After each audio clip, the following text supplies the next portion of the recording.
of ingen dinosaur profile. We're gonna turn out the light because don't stop talking yet. No. All right. So we have this. Let's recap. Let's go. Okay. First, we start with you know. All right.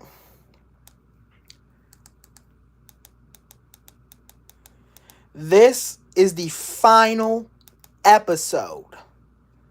This is like we're gonna be reacting to the final few episodes of InGen Dinosaur Profile. Now, the last one we left off.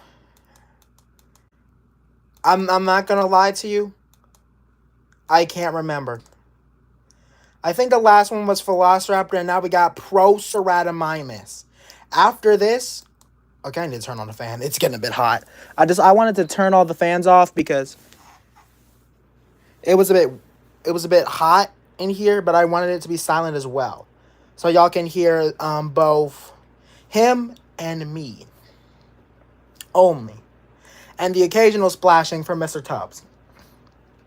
I don't want to show y'all his tank because it's dirty again, so I'm gonna have to clean it out when we're done. I need to stop saying that like it's something I don't have to really do. So yeah, lock in. I'm finna wait until some people join the chat though, because I feel like, let's be for real, I don't feel like everyone's gonna be as caught up. So I want to make sure people I want people to join the chat first, because it's not really alive if no one's here. Am I right? Yeah, I'm right. So I'm just finna wait, and then I'm finna start talking. All right. Let's see. Maybe finna do little things. Well, I guess I can continue talking, because, like, if I wait for someone to join, it's going to take a while. Hi. Hello, DMR. All right. So, let's see the episodes we... Hello. Here's the episodes we have going forward. We got Proceratomimus, Tarbosaurus Revised. Striped, the Montana Corp Velociraptor, Baryonyx. Stygi Malak, Plesiosaurus. Jurassic World Cruelty. That just straight up sounds like animal abuse, but whatever. Anti-Indominus Gun. That's a bit weird. Pharazenosaurus. Carnotaurus. Demon. He's a bit of a... Said hi. I know. I knew that was coming. Anyway. Demon Carnotaurus. He's a bit devious, alright? We gotta watch out for him. Rajasaurus. Allosaurus. Yangchuanosaurus. The Green Flame Conspiracy. Out of breath. Hey, Junior. Hello. Scorpius Rex. If you don't know the Scorpius Rex, it's like this ugly dude from, Jurassic World Camp Cretaceous. I think he made, oh no. We got Ultimasaurus, Iguanodon, Baratheons, Nothosaurus. That's my favorite, one of my favorite, this is one of my favorite prehistoric creatures. This thing wrestled, what was supposed to be like this like high-tech robot at its peak, and he just plowed through it like a snow plow through a snowstorm. Anyways, let's keep on going. We got Eocacaria, Geniodectes, Baryonyx Part 2, Herrerasaurus, Elaphrosaurus, Utaceratops, Gallimimus, Scorpiovenator, ingen... Oh, I gotta stop reading the ingen. Concavinator, Sauropelta, oh my gosh, Miragaia, Apatosaurus. No name, I know you're gonna say hi. Please. I know what you're gonna say. Please. Alright. Quilmisaurus, Megaraptor, Minmi, Ostroraptor. Said hi. You said anyways. Alright. Pachycephalosaurus, Coeloris, Chasmoceratops, Scutosaurus, Chasmosaurus, Chasmoceratops, Ichthyovenator, Einosaurus, you know. We'll get to them on the delay. Let's stop the delay. It's already been 5 minutes, so let's just get ready. Let's get ready to dive in. I'm very curious about the Jurassic World dinosaur cruelty, like, cause like, how are you, like, what are they doing? Are they like whipping T-Rex or something? Whatever. Let's go. When vacation calls, You can tell this is legit because I can't go a single time without an ad. Of course I can't. emergency supports your immune system with so much more than. I'm pretty sure my immune system is fine. I've been working out quite decently. I've been getting some muscles. Thank you very much. Vitamin So, C. let's go. Be ready to dive in with emergency. And for on-the-go immune support, try emergency crystals. No water needed. Emergency crystals.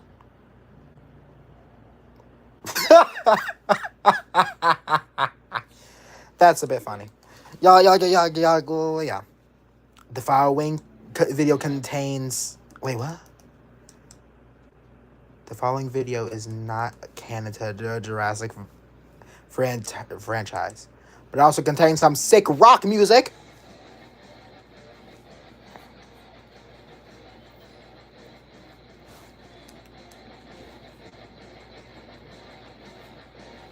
Uh, uh, uh. I ruined it. I'm so sorry.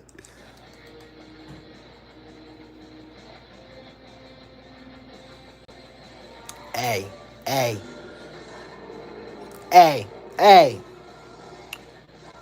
Ooh.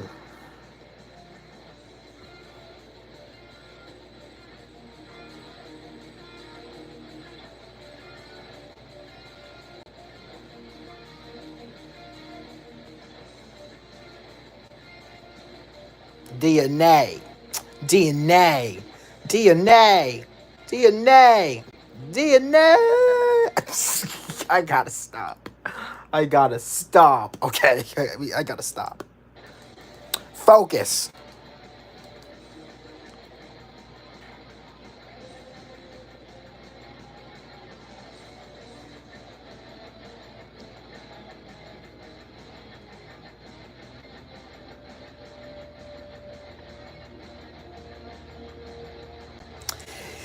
Ingen. Dinosaur profile. This is gonna be. I'm gonna like this video. Just from that alone. I know I've seen this intro many times, but we gotta like it for that. Come on now.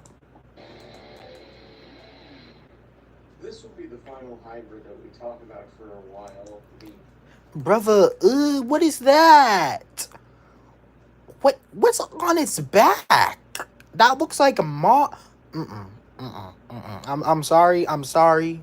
Y'all need to kill that thing. I'm sorry. At least the Scorpius Rex looks somewhat normal. So what if it had a pug face? What if it was a bit off? What if it had a goldfish attention span?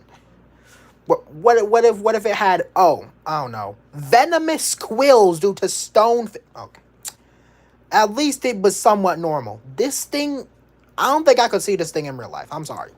Proceratomimus, a hybrid, of course, between Proceratosaurus and Gallimimus.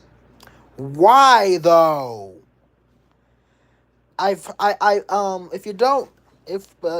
Listen. If you don't know, in the last one, there was like a hybrid phase where there was like a mix between stealth and speed, I think. This thing does not look stealthy or speedy. You could see them quills from a mile. What contributor gave it those quills? Or at least allegedly. I say allegedly because some people believe it might be Ornithomimus instead of Gallimimus, but really there has not been much evidence to support either, so really it's just up to best guess. It's unknown as to why Ingen created this hybrid, however, there is a few things that we know about it just generally. One of the most notable things being that its eyes are incredibly well adapted to the dark, and therefore it only comes out at night. Also, this is by far the largest of all of the ornithopods that we have ever seen Ingen ever create. Compared to Gallimimus... How big is it, though? What I hate is that, like, the stats. Like he stopped like doing the stats. Like a few seasons ago, he did these like little things with like the height and the DNA contributors. It's either he wanted to switch it up, or we legit do not know much about these dinosaurs. Ornithomimus, or really any other kind of mimus that Ingen has made, this is by far the largest. These guys can grow up to about 9 feet tall and have a length of around 18 feet and can weigh up to about 800 pounds. Oh. Strikingly though, for such a large nocturnal predator, you would think it wants to be stealthy, but its feathers are anything but that. First, Exactly, bro. Like I could see dude from a mile away. Show off. This is a very unique color. I can reassure y'all, my feathers are more elite than this bozo. Okay. I'm just gonna put it out there. Y'all can tell my feathers are just more elite. They're like a gorgeous red compared to whatever this is. See, look, this is just a phony, dude. If you want to be me, just use my DNA. All right, I'm willing to give you the secret. All right. Emerald green along its body with its feathers, even on its skin, tipped with a red tail that gives it away. See, I gave him the DNA. See, now you're looking fresh. About the only colors that make sense on the Proceratomimus is the very faint shades of orangish yellow across the body and very sparse spots. By far the weirdest thing about the Proceratomimus, though, is that it actually has poison-tipped feathers. But Of course it does. Oh my gosh. this is not where the weirdness ends. In several leaked Ingen files of the hybrids they've created, this Proceratomimus was part of that listing. And in a description box, it stated that the poisonous feathers are actually for a mating ritual. Unfortunately, Excuse me? Yo, babe, check out my feathers, dude. They're like so venomous they could drop a T-Rex. So, it's kind of my thing, you know. You know what I'm saying? Yeah, you know what I'm saying. I'm smash. that's all it says about the Proceratomimus. Nothing else besides the fact that these feathers are used for mating. What? All right. What do you need venomous? Okay, listen. All jokes aside, what do you need venomous feathers for? Yes, you 6 people. What do you need venomous feathers for? If y'all have feathers at all. Personally, I don't think my feathers are venomous. I just personally use them for like warmth, you know. In the Biosyn sanctuary, it gets a bit chilly. So sometimes I gotta like huddle up in my cave. Yeah. It's really sad when you think about it. I can't really interact with some of Biosyn's creatures as much. Like the iguanodon, I think they're pretty chill, but just not chill enough to be in my territory. You know what I'm saying? For a very odd hybrid, this description raised a lot more questions than it did answers. However, the last thing that we want to note about the Proceratomimus is that, similar to the Alliaramus, is a trickster, but much, much more malevolent. So he's just teabagging? Imagine if you just get kicked in the face by this thing and it just starts spamming crouch on you. Oh my goodness. The dinosaur has been seen tricking other dinosaurs, specifically parents, into coming to the rescue when they hear what they think is their baby's calls. However, these are not their baby's calls at all. Instead, they're actually the Proceratomimus pretending. Oh my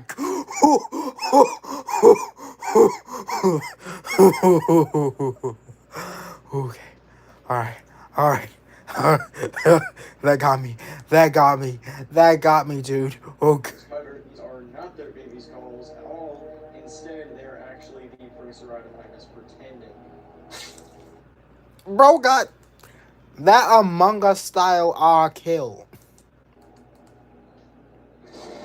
See, I'm right. He is teabagging on him. Why you teabagging on the parent? Due to only a recent understanding of this animal, we really do not know a ton of information on the Proceratomimus, so expect a part 2 of this video sometime soon. All That's right. all I have on the Proceratomimus. Next time, we'll be visiting an old friend, and remember... An old friend. I wonder who that could be. Oh, I wonder. I have no idea. Okay, let's move on. Let's go. Keep moving and grooving. Got several or more. Let's do it. New Pantene damage repair formulas are Pantene. More like the Panty Draco Caducus. used with provitamins, argan, and jojoba. And okay. Let's skip this. I'm gonna skip this one because I kind of want to get into the video, but I will react to some of these intros for for purposes. Do love their moisturizer. Eon, dude. Eon. I could say your name in like 2 ways, like Eon dude, or Eon dude. All right, let's go. Hey. Okay,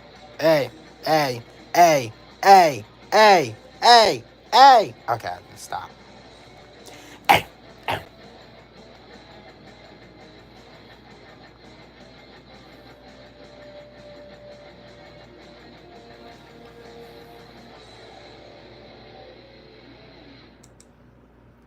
Riff made by the Benda Boneka Balabu. Yeah, it was made by Boneka Balabu. This was the origin of Boneka Balabu. 3 years ago, Eon dude, Boneka Balabu was born. And he started off as making riffs for King Kaiju. That's a W backstory. So remember, y'all, every single time you see Boneka Balabu, just remember, this is him. We've covered the Tarbosaurus on the show before, however... Yeah, like several years ago. I don't even know. I want to go back, but we're already in here, so let's not. Information has came out about it that has really stunned us all. For it seems the Tarbosaurus was originally intended to create the Omega Ingen hybrid. Recent documents have been leaked that show Ingen originally had the Tarbosaurus in the park as a way to eventually introduce a much greater hybrid, Thorodorlosaurus, a gigantic... Ooh! This guy looks nice. He looks like he's in a Path of Titan mod. Predatory hybrid that would have been about as large as the Indominus Rex, if not larger. The document also says what this creature is made out of. The Tarbosaurus being the main component, of course, but also combined with a little bit of Allosaurus DNA and Sinoceratops DNA, to name a few. Originally, this guy was supposed to be the Indominus Rex of the park. However, Ingen decided to pull back and put the Indominus first due to the fact that it was very simple, and later on they would go with weirder and wackier hybrids to boost revenue. Yeah, like this guy right here. But this story does not end with this document. Some people would go on to test the Tarbosaurus' DNA, and it showed something quite astonishing. Wow. In the original Ingen report, this guy was said to be 83% Tarbosaurus and 17% bullfrog in its DNA composition. However, this is not true. The Ingen Tarbosaurus actually has very small components of Sinoceratops and Allosaurus in its DNA. So it's another fake, like the Arctodus. If you don't know, the Arctodus is actually like a overgrown grizzly bear. Yeah. So overgrown adult male grizzly bear. Yeah, adult male grizzly bear. Overgrown. He too big. So basically it was like Winnie the Pooh or the bear in Masha and the Bear. Do y'all know of a true story of Masha and the Bear? Out of context, but so basically there was this girl in this village, right? Actually no. So basically there was this circus, right? And this girl really wanted to see the bears, and she thought she was like a Disney prisoner and could communicate with them. Yeah, you know what? You know. So basically, just a colossal dire wolf. Base. Yeah, I wouldn't be surprised if they made a dire wolf and it was just like a giant gray wolf, like how they did in real life. But continuing on with my off track story. So this girl she like got the key from somewhere, and she opened the bear thing, and the bear just tore her up.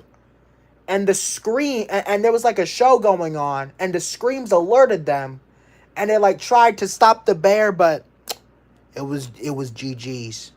She got that Fortnite sound effect, that you know what I mean? Yeah, that's what happened to her. Um, just think of the incident and play that sound effect in your head. So, anyway, let's keep pushing. Even though I said that I wasn't doing any more hybrids, I guess I kind of got mixed up in that. But this leaves a question. Why? Oh, Cybo, I'm sorry. Don't roar at me. I don't know. Runt. I'm never doing that again. That's so old. Some people believe that this is about the Indominus Project, while others believe this was just simply a plan to get revenue on the park's behalf. Either way, Cybo the Tarbosaurus is now being used as another piece of evidence against Ingen for all the corruption. But that's all I have on the Tarbosaurus for now. If anything comes of this case, I will let you all know in a future video. But for now, the Tarbosaurus is still remaining dormant in the Colorado Dinosaur Alright. Reserve, just now with a little bit more history behind him. But remember, If something chases you, run. Sweet. At least we got no ads, guys. We're doing so far so good. Yep. The following video is not canon. Sorry, I want to skip this one. We gotta react to Stripe. Also, I wanna ask this once again, because like I think there's like new people here. If y'all are old people, y'all don't have to. I'm not. You know what I mean. Like if y'all are like new to the stream, you know what I'm saying. But what? Okay, y'all don't. Also, I'm not gonna spoil anything. But what do y'all think is gonna happen to the D-Rex in Jurassic World Rebirth? Personally, so please don't spoil this for me, y'all. And in return, I won't spoil it for you. So, I think the D-Rex is gonna survive. Why? It's huge. I think that's now the biggest carnivore. So, I think they're just gonna have to leave it there, because like listen. If the D-Rex survives, I mean, if the D-Rex dies, I'm finna be eyeing the theater with the widest of eyes to scan every single pixel to see it, and my ears are finna be wide open to hear every single decibel of how and why the D-Rex died. And how. Like, I get there's like a theory that the Spinos may jump. It's a theory. I'm not saying it's true. I'm not spoiling it. I heard that there was a possibility that the Spinos are gonna jump the D-Rex. How? Are they just gonna shove bro in the water? You are dead wrong. Dolores kills it. Imagine. I don't think she can though, but yo, Ali Sigma. I'm sorry I had to call your name. I don't worry. It happens everyone. I'll call everyone.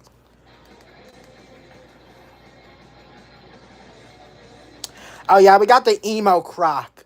If y'all don't know, basically there was this Sarcosuchus in episode 3, I think, or 4, and I like joked about him being emo. Yeah, that's basically it.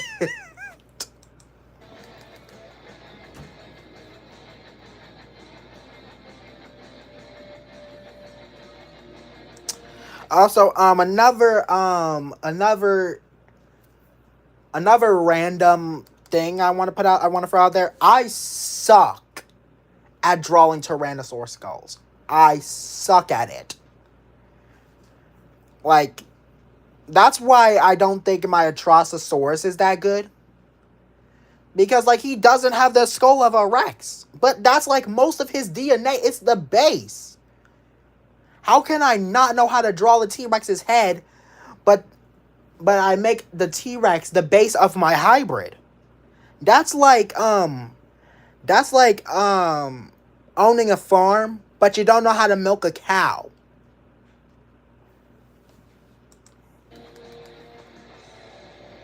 Me too? Oh. Well, I guess that's both of us.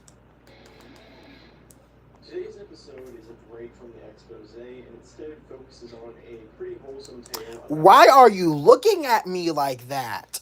Look at him. Are you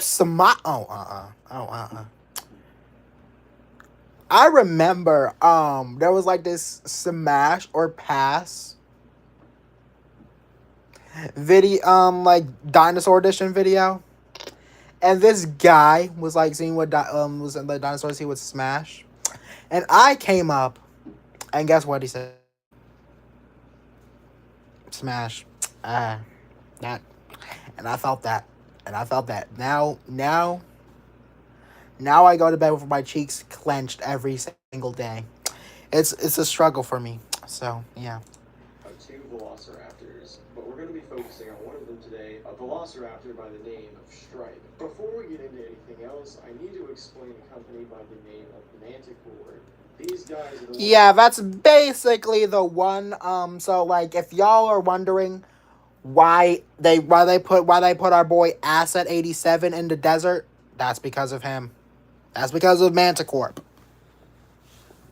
This is basically. I'm explaining. responsible for actually putting this velociraptor Stripe into the Colorado Dinosaur Reserve. It's unknown as to how they acquired it, but this raptor was sent by Manticorp over to the Colorado Dinosaur Reserve. Why though? That's because like isn't like Manticorp this like corrupt company?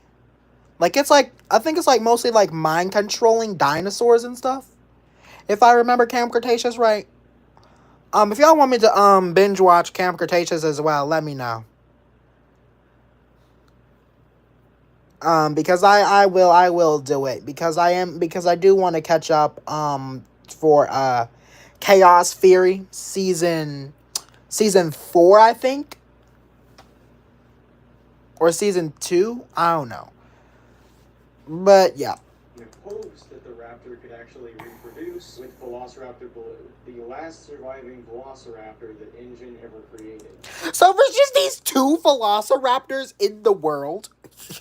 What about Quillium? Wait. What about the Isla Sorna raptors? Weren't they in the dino? Okay. Whatever. Stripe and Blue did not immediately get along, but over time the two raptors grew fond of each other. Okay, bro. Why am I watching a dinosaur love story? I'm not even trying to sugarcoat it. This is basically what it is.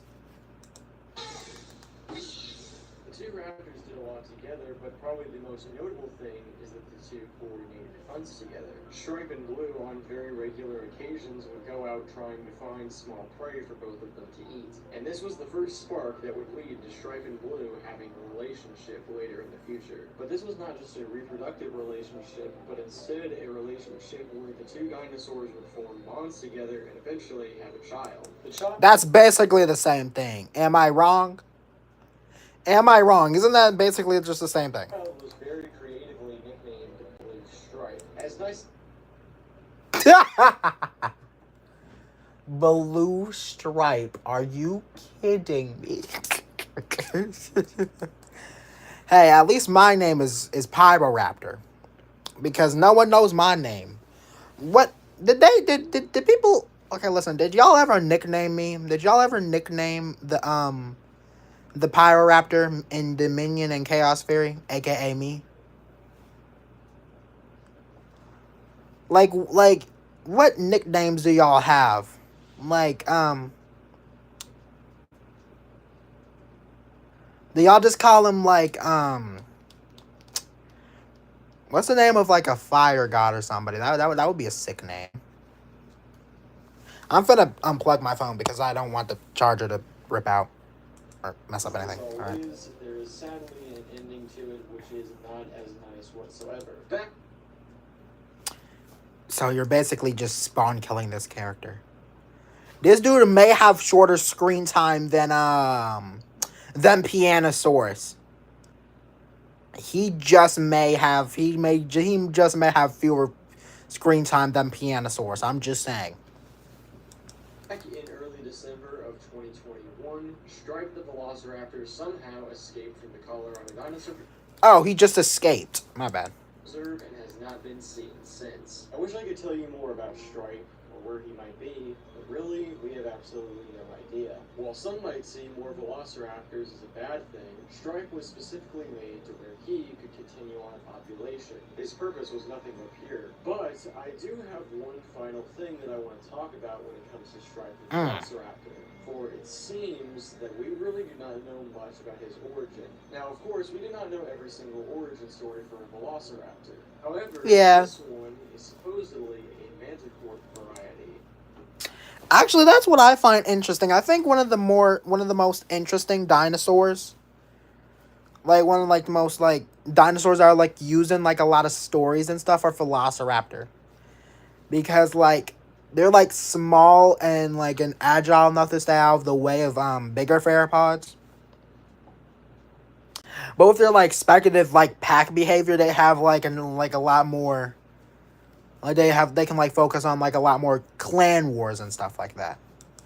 As in, they created it. But Stripe is almost identical to the ingen velociraptors. Looking at the body structures for both Stripe and Blue together side by side, you really cannot see much of a difference. So how did Manticore create this raptor? Did they use an ingen genome that was weirdly lying around? Or did they for some reason have an ingen velociraptor on hand? As you can see, what turned into a pretty peaceful episode quickly turned into an expose, but not against Ingen, instead, Manticore. Yeah. Interesting.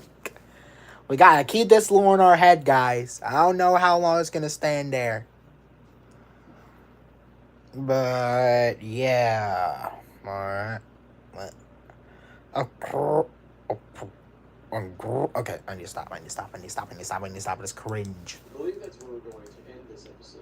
Stripe has a very interesting story, but there is definitely some puzzle pieces missing from it. If we're lucky, maybe one day they will be answered. But that's all I have for you on this episode. And remember, if something chases you, run! At least we don't got no ads yet. So far, so good.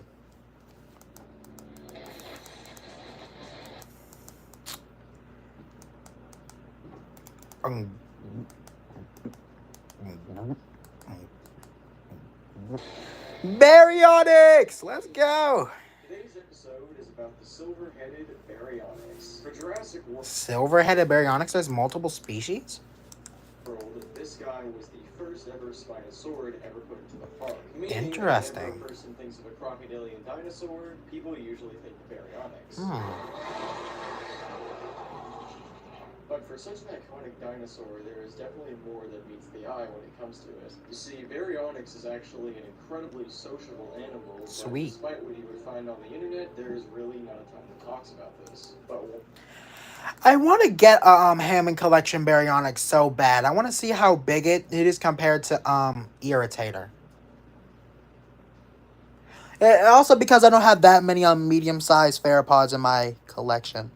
I think the only medium-sized theropods I have are Metriacanthosaurus and like Irritator and Dryptosaurus, I think. Why would such a critical piece of information not be shown on the internet? We'll Facts. put it in cap because we're about to go into conspiracy theories. The main theory people have is that the Baryonyxes were specifically designed to be more sociable and hunt in packs almost because they are bioengineered weapons. As crazy as that sounds, Ingen has literally done it before with their velociraptors, so what are we to expect? Now you might be saying that this is just a circumstantial claim and there really is not any evidence behind it, but there actually is. In the genome of baryonyx, we find that there is actually jackal DNA. Ooh. Why would jackal DNA be in the baryonyx? The answer is simple. To hunt in packs. Ingen also refuses to give any kind of comments about the baryonyxes, so that really does not add to their innocence. But that being said, I do want to take a portion of this episode and show that what Ingen created with their baryonyx is actually something more good than it is bad. Alright. Ingen may have had separate motives for the baryonyx, they actually ended up creating something pretty rare among dinosaurs, a good parent. Adult baryonyxes are all known to take care of their infants until they're at least 5 months old. And this is all due to that jackal DNA, which helps these guys form better bonds together as families and as a pack. These two baryonyxes, Silverfish and Chameleon, were caught raising their 1-month-old. Alright, bro. These names. Amen. Amen. Amen. Amen. Yo, you gotta stop with all these uncreative names. First it was Belush to Ripe, and now we got Silverfish and Chameleon. Hey, when I make my creatures, like, at least I get creative. Like, Formido Avis, Terror Bird, Hadro Japano, Bulky Sickle, Atrocisaurus, Atrocious Lizard. Or, according to Goji headquarters, Savage Lizard Bony Throat. He got that bony throat. He may not have that throat that will make dudes sing, but he has that throat that will protect. Alright? That's all that matters. Anyways, moving on. Suco Tyrannus, Crocodile Tyrant, Shantunga Pelta. Okay, I don't really know what that means, but we'll figure it out, right? And even other InGen dinosaur names. Rexy, Blue, Charlie, Delta, Echo, Red, Ghost, Pit Fan, Maybe. This behavior for baryonyx parents requires a lot, though. Baryonyxes, like everything else, have to go out into the world and get some food for their So if I gotta touch grass, what do you mean go out into the world? Do they have houses? infants. And typically they use this pack hunting strategy. But an interesting thing about the baryonyx is how these guys... Ooh! Oh my gosh, what is that? What is that, gang? Ooh. Okay, I need to stop making all these beluga whale noises.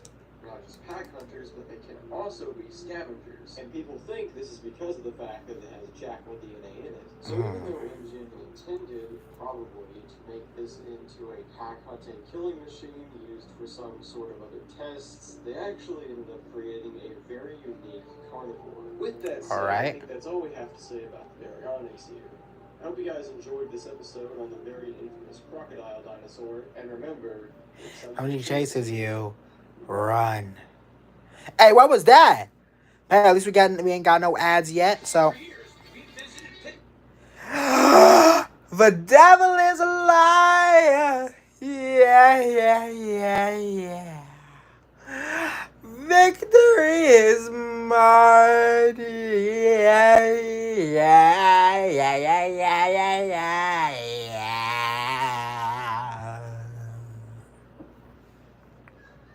Masters and flavor masterminds. Testy spicy.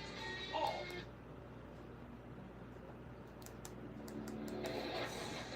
Next up, we got the Stitchy Mawak.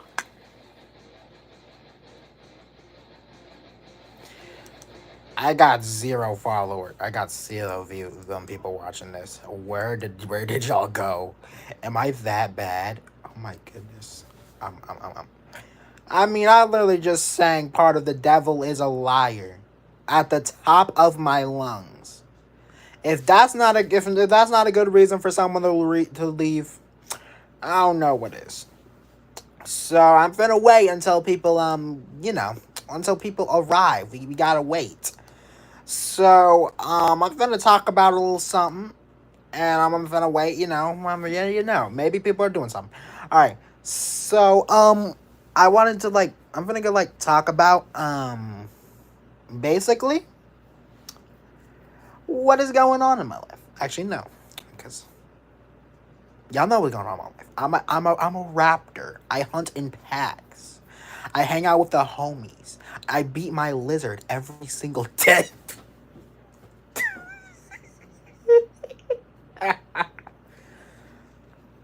I beat my lizard every single day to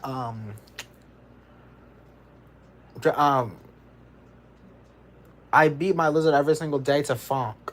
Yeah. That's basically what happens, yeah. I kick back in my chair right over there. Yeah, this dinosaur has a chair. Deal with it. And I turn the TV on. I turn on funk music and I just start going at it. I'm serious, by the way. Anyways, let's keep going. Oh.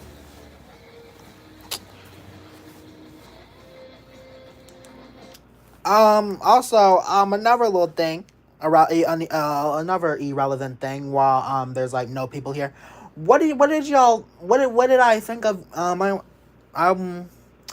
I personally thought of Dominion. Yeah, I think it was a pretty good movie. Sure, a lot of people have been saying it was meant for the Jurassic franchise and it felt a bit like a cash grab. But personally, I think it was good, but I feel like it's probably just because my brain back then was like, haha, big dinosaur, big scary dinosaur, big locust, got cool dinosaur save movie. Also, I might as well, since there's no one here, I might as well cosplay the voice of that dude who got snatched by the D-Rex. I think I can do it pretty good, y'all. Listen. Please open the door for me.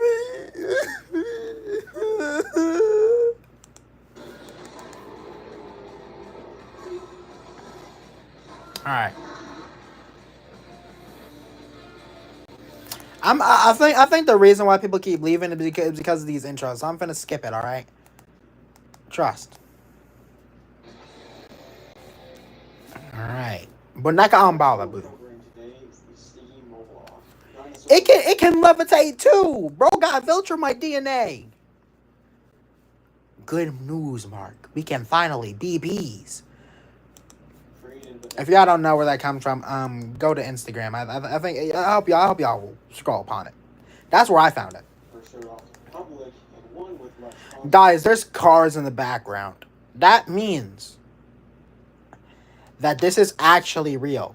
So just maybe, you may just find a staging Moloch out there in the world.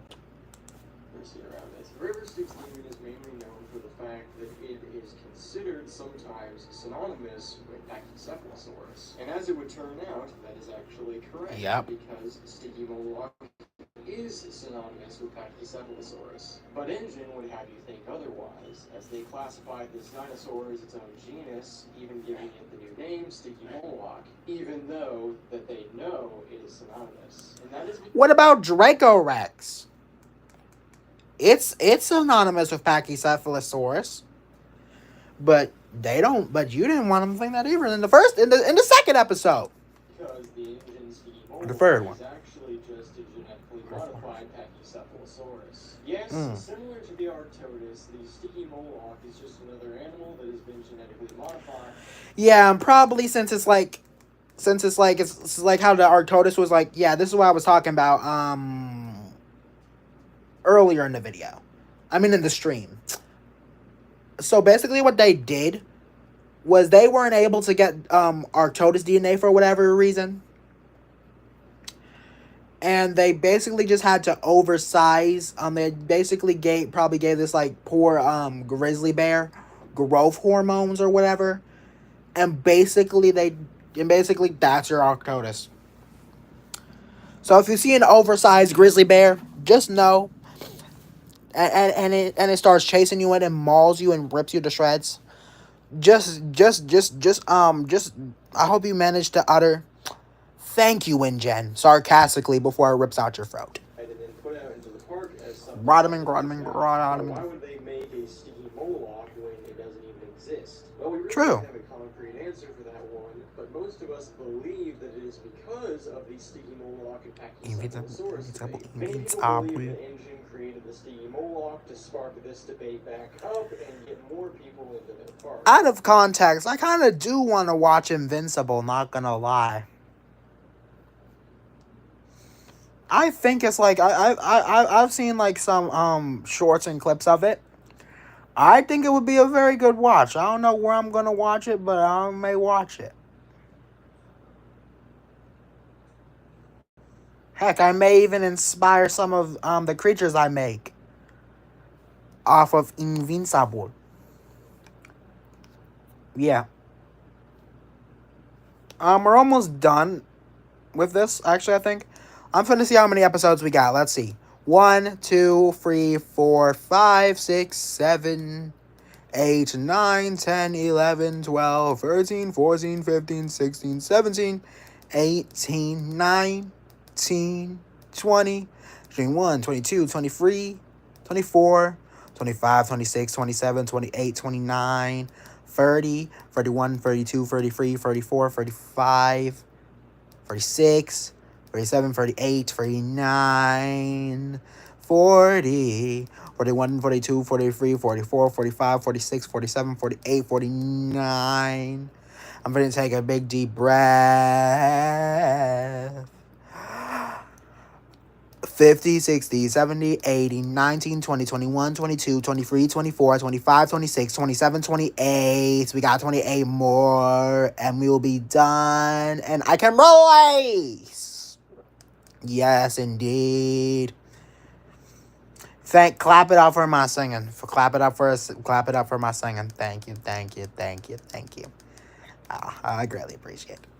Unfortunately, that plan could never fall through because the sticky moloch never got shown off. But that was due to a much, much greater Ingen mess-up. That is all I have for the sticky moloch. Next time we're going to be looking at another nice animal instead of an actual thing exposing Ingen. Alright. As always, if something chases you, run. Hey, at least we ain't got no other ads, I think. We should be good.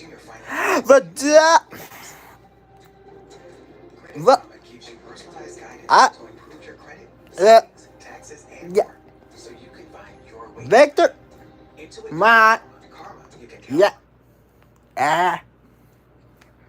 Sorry, I had a little glitch there. Skip, Scabby. Skip, Scabby. Happy.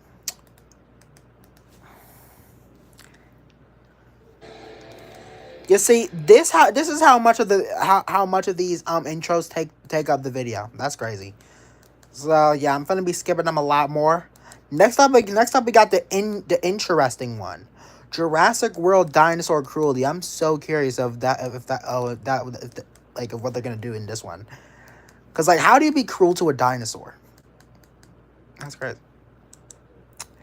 I hope y'all ain't cruel to me. I hope y'all ain't beating me.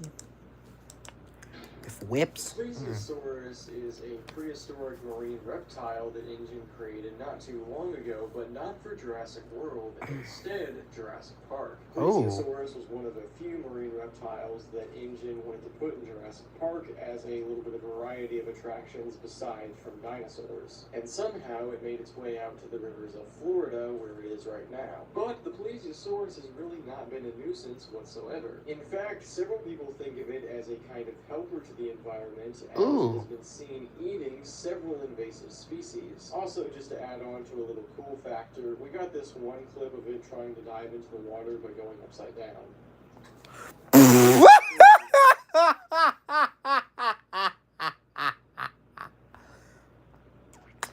Bro, what was Blood thinking? Also, just to add on to a little cool factor, we got this one clip of it trying to dive into the water by going upside down.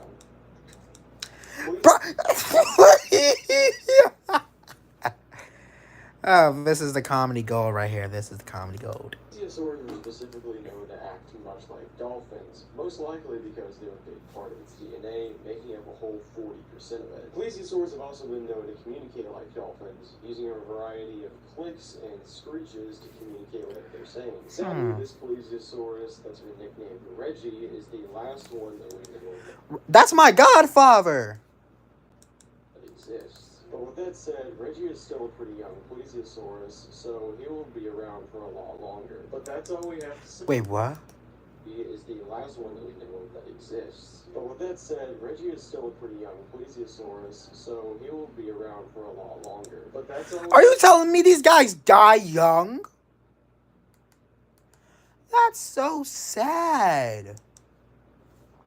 Say about the plesiosaurus. We hope you guys enjoyed this little short episode talking about a pretty cute marine reptile. And remember, if something chases you, run. Alright. Living with opioid addiction can be a struggle. Supplicate with counseling is for adults with moderate to severe opioid addiction who have started treatment.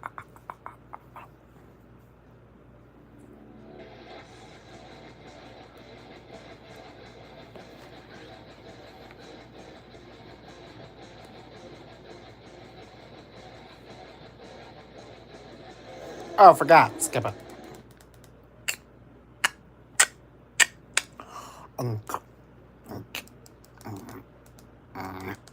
Oh, there's like a lot more length to this. How long is this? 4.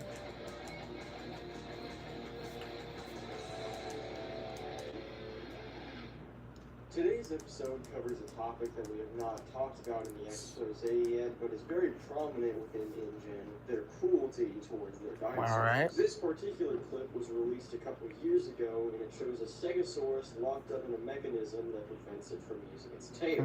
However, this mechanism is incredibly cruel towards the animal. This little bit of capture gear is meant to just hold the tail in place so it does not hurt anyone with its thagomizer. But that being said, it actually just causes the tail to not move, which is a crucial part to the animal's spine, and therefore it paralyzes the animal. Ingen has also locked up the Pentaceratops in a similar way before, as when the Pentaceratops was used as a fighting animal, they would lock it up in capture gear that held its neck and head in place. Thankfully, this one was not as harmful though. But there's actually a list of the animals that Ingen has made capture gear for, which I'll read you a couple of the excerpts of. Tyrannosaurus Rex, Triceratops, Velociraptor, Mantranosaurus, Dominus Rex, just to name a few. But these are just little tastes of the abusive nature that Ingen put onto their dinosaurs. Even in the first episode of Ingen Dinosaur Profile, we talk about how Ingen did not know what to feed the Cryolophosaurus. Yeah. Despite the fact that it was obvious that the Cryolophosaurus was actually an aquatic animal. Now, I do not mean the actual Cryolophosaurus in real life, but the Ingen variety has several key traits that key us into the fact that it's aquatic. The main one of these is that the animal actually has fins on the back of its neck, which are very, very clearly more like a fish. Even if you were to ignore this fact, the Cryolophosaurus was given 2 pigs for 3 weeks without eating them. You think healthcare would try and get something for us to eat that is not pigs, but no, they were left there for 3/4 of a month. And this is only one case of neglect against an Ingen creature. There is probably a lot more. One thing that is almost never talked about is how Jurassic World gave basically 0 space to any of the dinosaurs in their enclosure. This enclosure may look big, but this Carnotaurus pack will need a lot more space for a territory. Jurassic World had an infamous history of not giving animals enough space in their cages, and therefore the animals would always feel stressed. In fact, on one occasion, a Struthiomimus actually died due to lack of space. Oh, this is getting dark. Therefore causing the animal a lot of anxiety, which would end up causing several disorders, which killed it. Moral of the story with this entire video, Ingen and the entire Jurassic World team treated their animals terribly. But honestly, none of these things have anything on what we're going to cover next. But that is for next episode of Ingen Dinosaur Profile. And remember, if something chases you, run. What does it mean to be rich? It's not just It means they have that cheddar, that moolah money. places you can go, but also the people who welcome you home. And that moolah money. The key to being rich is knowing what counts. And that moolah money. Alright, stop.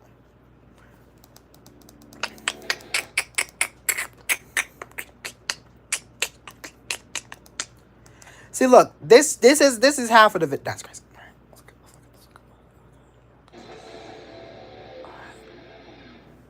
The photo you see before you might just seem like a standard weapon of some kind, but this firearm is much more than that. Hello and welcome to an ingen dinosaur profile short, where I take up less than a minute talking about something small but also noteworthy to this season. And for this, we're going to be talking about the anti-Indominus gun, an assault rifle style firearm that is capable of shooting through the Indominus Rex's armor, yet was never used in the actual outbreak. Some say it's because of the owner of Jurassic World who prohibited anyone from using any kind of A-tier weapon to take down the Indominus Rex. The owner, Simon Masrani, stated that he thought the creature was too valuable and we had spent too much money on it. In reality, though, this move saved a multitude of lives, including his own, because he unfortunately passed away that very day due to the Indominus Rex outbreak. But that's all I have for this episode, and remember, if something chases you, run.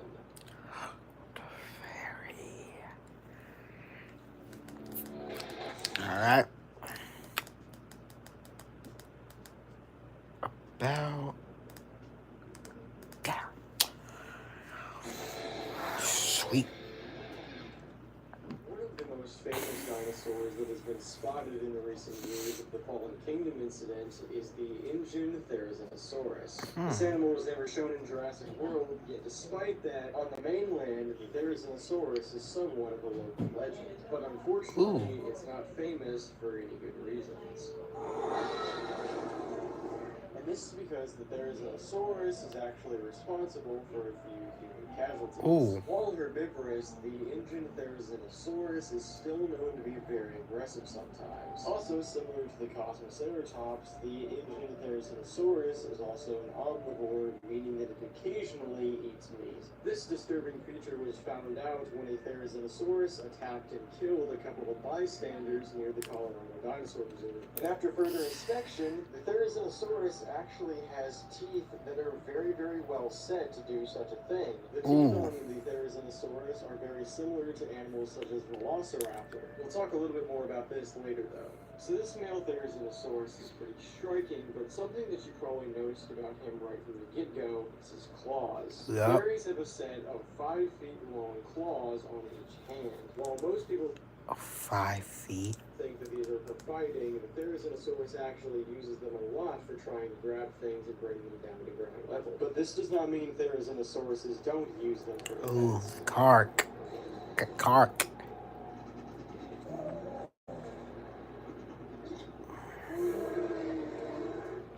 Have at it then.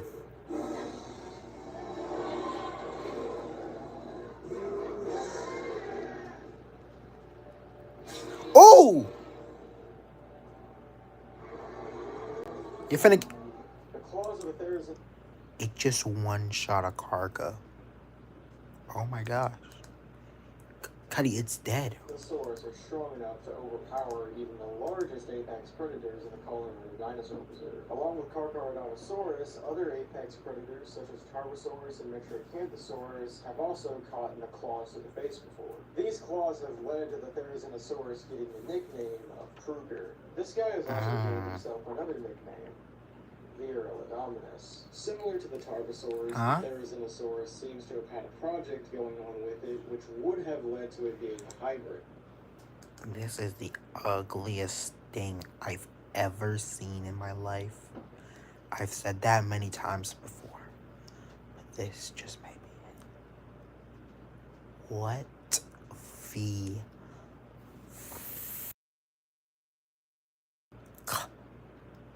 am I looking at? Why?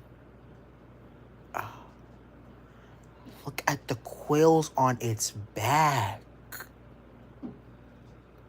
and its arms. This thing is hideous.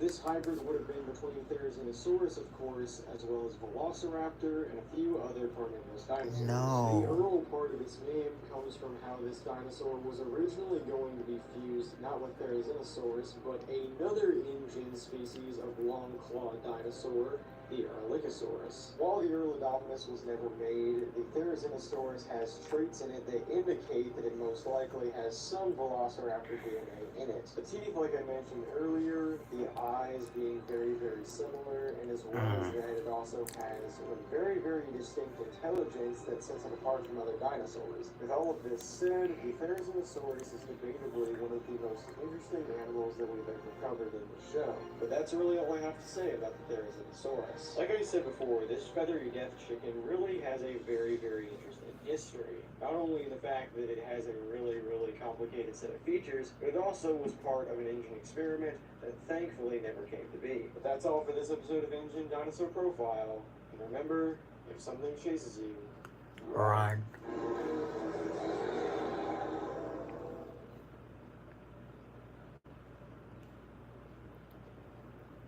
Crust, come on, man. A smile?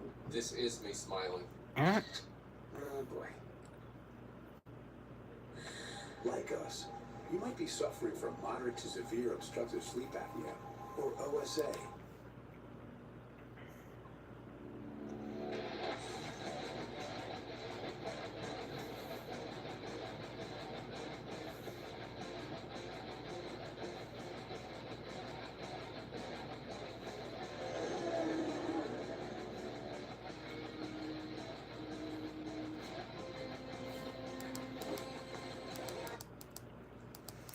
Next up, we got the Demon Carnotaurus.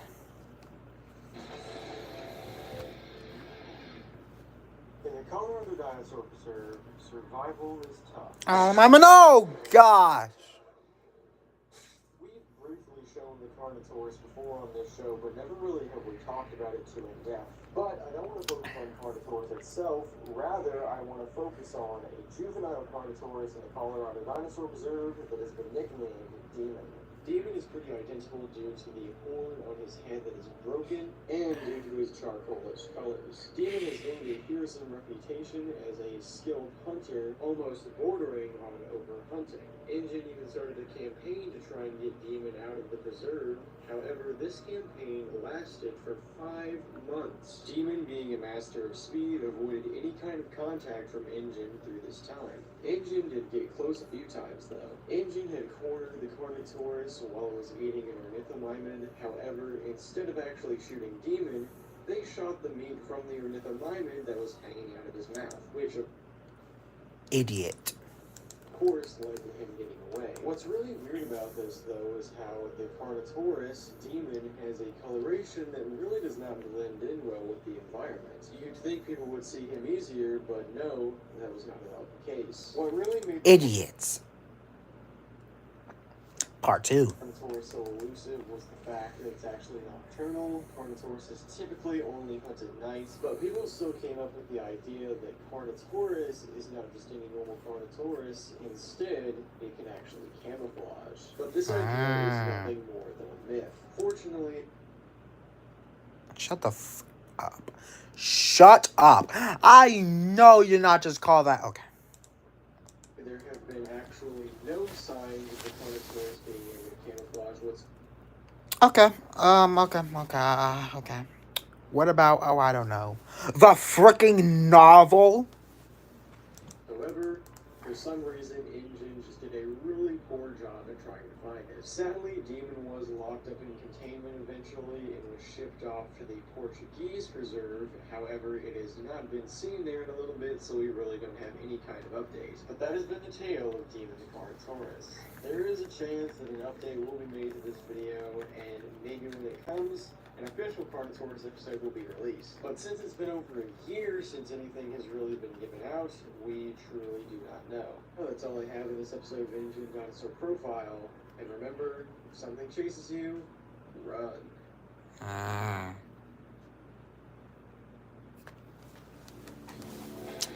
Gosh.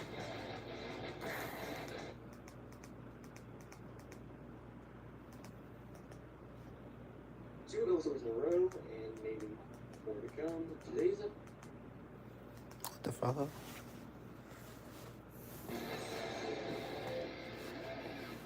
Two Velosaurs in a row, and maybe more to come.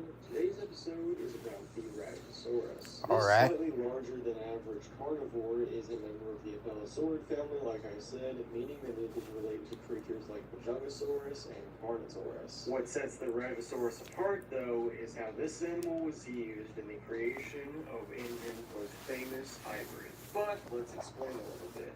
How did this guy get to become Ingen's most famous hybrid, or at least lead to it? Well, Is it? Hold up. Let me just.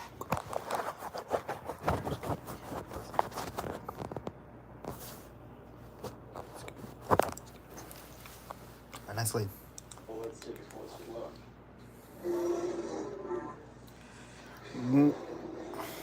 When Jurassic World cloned the Rajasaurus, we really did not know a ton about it. However, it later came out that Ingen found the Rajasaurus had an armor on it that was almost indestructible. This armor was so strong, in fact, that it was resistant to bullets. Tranquilizer darts, of course, did not have an effect either, which presented a major problem. But a problem quickly turned into a solution when Ingen suddenly realized they had an indestructible dinosaur on their hands. And this leads to the second part of our story, the part of major corruption. Speaking of that, well, I guess we're going back to Reddit because, of course, we're talking about r/Ingen corruption. Yeah. I've mentioned this subreddit a few times before, but to give a quick rundown, r/Ingen corruption is a subreddit where ex-Ingen employees talk about things that they saw in the company that, of course, were corrupt. One employee went on to tell about the Rajasaurus. He says that the Rajasaurus was originally seen as a nuisance, but Ingen quickly realized they could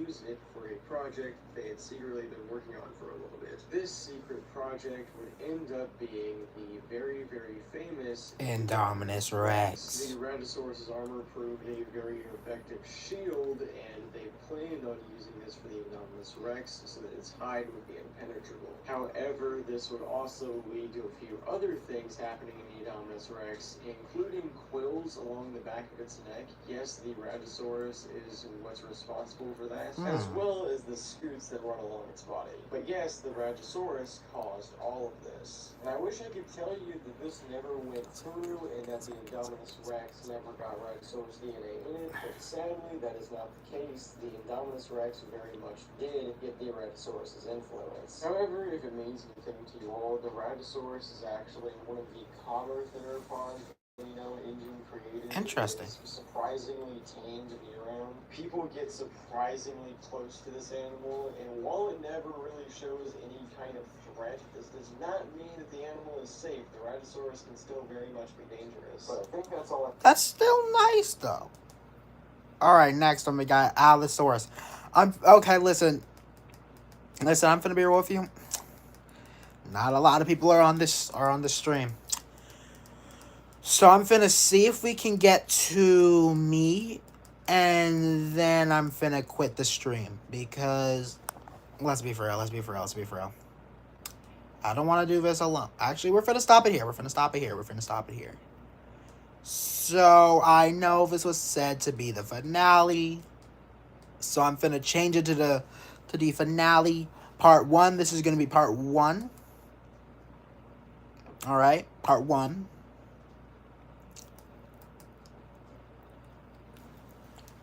So yeah, part 1. Just part 1. Two people. Actually, that motivated me. Let's keep it pushing. have for this episode of Ingen Dinosaur Profile. And they're gone. This massive piece of corruption Frick it. Ingen surprisingly is not talked about a lot, but hopefully after this video that changes. I hope you all liked this Reddit. Actually, I wish my cousin was on here. I wish he really was, sadly. But sadly, he's not here. He kept talking about the fog is coming.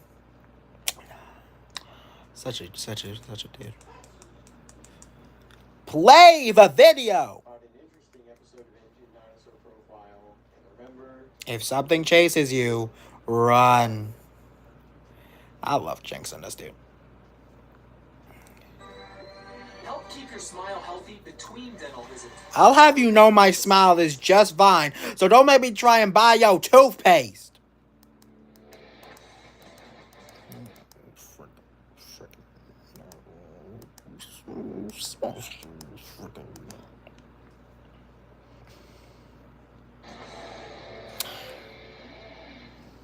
The Allosaurus has been subject to talk for a very long Yep. time now due to the fact that it is one of Ingen's highlights as well as one of their downfalls. Hello and welcome to Ingen Dinosaur Profile, and this episode is of course about the titanic beast that is the Allosaurus. This Hold up, y'all. I'm finna do something real quick.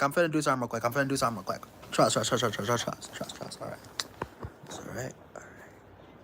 Just adjust my cap anchor. Hold up. I'm doing something, y'all. I'm doing something phenomenal. Hold up. You do something real quick? Just in case. Just trying to adjust my anchor. We got a makeshift stand, y'all.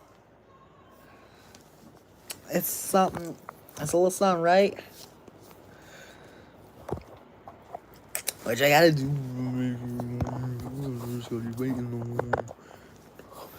Going too fast, slowing you down like an arrow. Doing it wrong like you gotta pass. Watch what you say. Walking on glare. I'm finna get something, y'all, real quick. I'm finna get something. Hold on.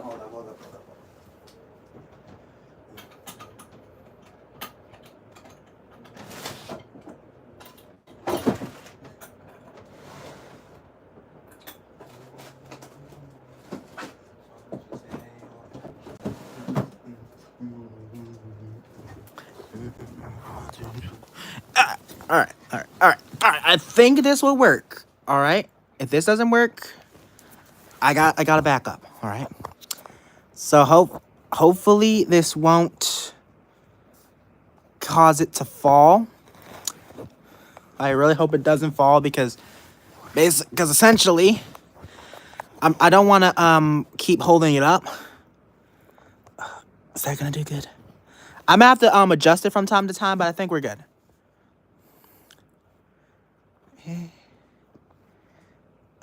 Crap. Okay. But this is better, so let's do it. is considered the third largest Ingen theropod, and for good reason.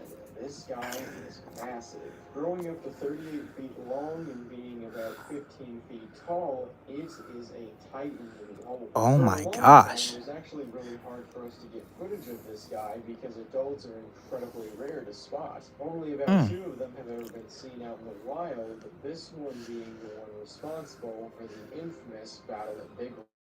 Battle of Big Rock is what I meant earlier when the Allosaurus has somewhat of a yin and yang to it. The yin being this animal is very notable for its massive size and presence, while the yang is this specific instance. On September 15th, 2019, at Big Rock Park in California, a dinosaur sighting took place. Originally, a few Pseudoceratops appeared on the scene, and a few moments later, an Allosaurus appeared from the trees. The two dinosaurs had a small moment-long brawl until the Allosaurus finally turned its attention to a nearby family living in a trailer. The Allosaurus quickly began attacking the newfound snacks, and unfortunately for it did not get them, but fortunately for the family, they managed to fight it off. Sweet. Eventually, one of the family members, a small child, used a crossbow to shoot it in the eye. Someone thankfully managed to take a small video of the actual instance, which really shows the titanic size of the Allosaurus. Another notable thing to think about the Allosaurus is that this animal typically gets in fights with other Allosauruses. Of course. Due to the fact that this Allosaurus actually has quite a few scars along his body if you look close enough, and all of the scars on him match up with the teeth of Allosaurus. Possible cannibalism aside, there is one more element that I want to talk about when it comes to the Allosaurus. So as I stated earlier, the Allosaurus can grow up to almost 40 feet long and is about 15 feet tall. These estimates are bigger than most Allosauruses that we know of, and this leads into the Allosaurus maximus debate. For those of you unaware, there is is currently a genus of dinosaur that is being held as possibly dubious, that genus being the Saurophaganax. Ooh. Paleontologists debate whether it's actually its own genus or it's part of Allosaurus. If it were to be part of Allosaurus, it would be renamed Allosaurus maximus. So, Spoiler, it's Allosaurus NX. for that reason, people wonder if the ingen Allosaurus is actually just a Saurophaganax. One thing is for sure either way though, people really hope that this gigantic dinosaur does not encounter any more people. We all know the last time that it happened, it did not go very well. Yeah. That's all I have for this episode of Ingen Dinosaur Profile, and remember, if something chases you, Run.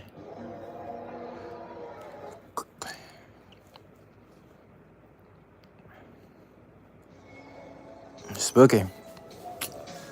But hey.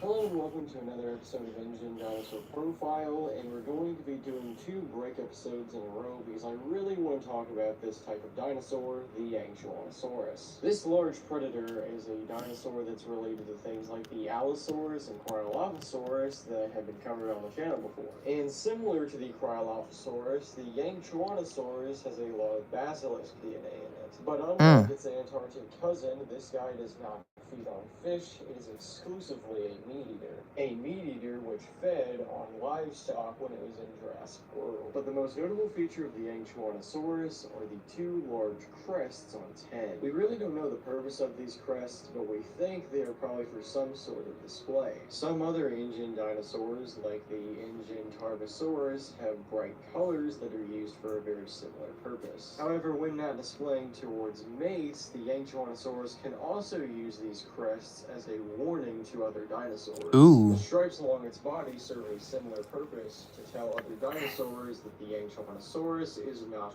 one to mess with. But if other dinosaurs do decide to mess with it, the Yangchuanosaurus has a very specific method of warding them off. It uses a technique known as the axe head maneuver, when it throws its head into the air and throws it back down like an axe, which gives a lot of power behind the bite. Something a little bit unfortunate about this guy and its allosaur-like relatives is that the Yangchuanosaurus does not have a very strong bite whatsoever. So it uses this technique as a way to increase more power in its jaws. Cryolophosaurus, a relative to the Yangchuanosaurus, uses a very similar method in hunting. In fact, both dinosaurs look pretty similar, both of them having head structures as well as fins. I wonder how they got this footage, because if you didn't know, the ingen Cryolophosaurus is extinct. Backs. The Yangchuanosaurus is just significantly larger. The only major difference besides size is that the Cryolophosaurus was also a much faster dinosaur, being one of the fastest that ingen created, and the Yangchuanosaurus is a little bit slower. However, both of these dinosaurs are still dwarfed by their big brother, the Allosaurus. Big brother is crazy, dude. That's crazy. I'm sorry. Surprisingly, though, Allosauruses and Yangchuanosauruses have been known to scuffle on a few occasions. You can probably already see who won those battles, though. One last thing to know about the Yangchuanosaurus is its diet. Like I said, it prefers land-based animals instead of fish, but what's really surprising is exactly what it goes after. Yangchuanosaurus is specifically a scavenger. This means that it is only a fan of eating dead animals. This dead pteranodon happened to be in its territory, and it is now feeding on it. This is actually how it maintains a balance within its environment. While most other large predators go after living things, the Yangchuanosaurus specifically eats dead ones. Large predators like Carcharodontosaurus and the previously mentioned Allosaurus are the apex predators, while this guy is a little bit lower in the food chain. That's all I gotta say about the Yangchuanosaurus. I hope you guys liked this episode about this really fascinating carnivore, but remember, as always, if something chases you, run. But I warn you, for these next coming episodes, this is where the normal stuff stops. This is where the true and utter corruption really begins. So we're getting serious now. Trade new Parmesan stuffed crust? Sign I say that, but I'm getting an ad for Domino's. in or sign up for Domino's Rewards to get one for 50% off. Since the dawn of time, man has been plagued by itch and irritation from not wiping fully clean.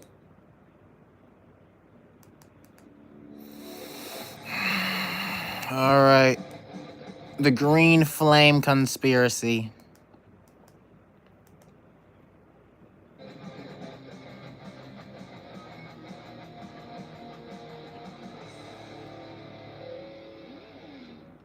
We're in the final stretch of the Ingen Dinosaur Profile Season 4 episodes. The last 3 episodes are all going to be big Ingen topics that you may have heard about.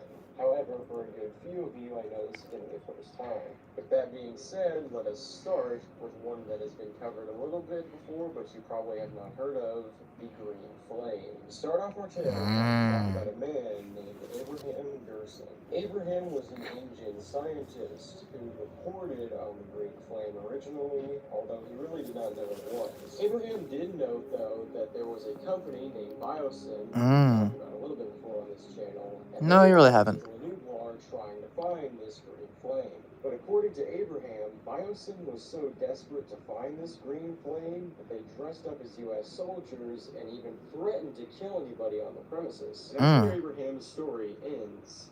But there would be later research that would indicate that he was not at all lying, and there was in fact something called the Green Flame that was amiss. In 2005, Jurassic World would open, and in a data mine done only a year later, the title Green Flame would appear yet again. But this data mine also had other bits of information in it that would give us a few keys as to what the Green Flame actually was. Specifically some animal names: chameleon, allosaur, brachiosaur, and raptor. Now this Uh-oh. What's about to happen? What's about to happen? This is getting lore failed. This is getting juicy.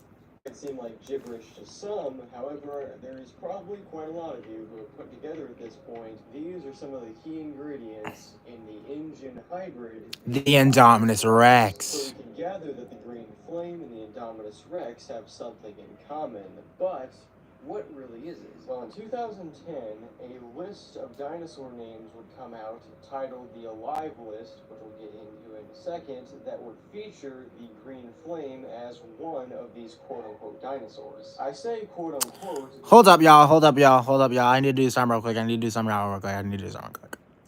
I'll be right back. I need to do something real quick. All right. Bye.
All right, everybody, I'm back. Had to do a little something. Because all of the dinosaurs in the alive list were actually just hybrid dinosaurs. Oh. You can recognize a few of the names because I've covered them as dinosaurs on this channel. For example, the Proceratomimus is a dinosaur that was originally found on the alive list. In fact, the alive list had over 100 hybrids listed, all with descriptions. Oh. This is getting juicy, gang. You're walking and lick your lips. The green flame was the one that gained the most notoriety because it was mentioned not one, but 2 times. Meaning the engine had created 2 assets that were under the code name the green flame. 2014 rolls around and development for the Indominus Rex starts. And after looking around in files for engine, guess what people found? They found this paddock and the green flame being mentioned simultaneously. Now that leads to the question, where did the Indominus Rex even come in? Where did the name come from? And why is it not being mentioned in these files? Well, that's because the name for the Indominus Rex was not pushed until the creature was almost entirely ready to be shown to the public. In fact, the name for the Indominus Rex was not mentioned until January of 20... So is the green flame basically the nickname for the Indominus Rex? 15 for the first time. This is also when we learned that a new trait to its genome had been added, the genome of Tyrannosaurus Rex. Oh. Of course, as we all know, in June of 2015... Yep. Oh! the Indominus breakout happened. Yep.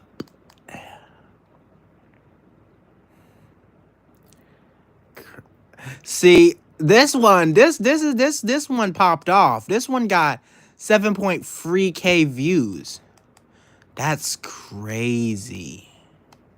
This event in 2015 completely and utterly ruined Jurassic World due to how many casualties actually happened during the event. But despite this, green flame information was at an all-time high. In the time period of 6 months, we learned quite a few things about this project. Firstly, ideas of hybrid dinosaurs have pretty much been around since the beginning of the Jurassic franchise. And secondly, the green flame project was pretty much just an overall summary of the idea to create hybrid dinosaurs in the hopes that they could create a super weapon. And unknown to us until recently, they actually did that in 2014 when they created a prototype version of the Indominus.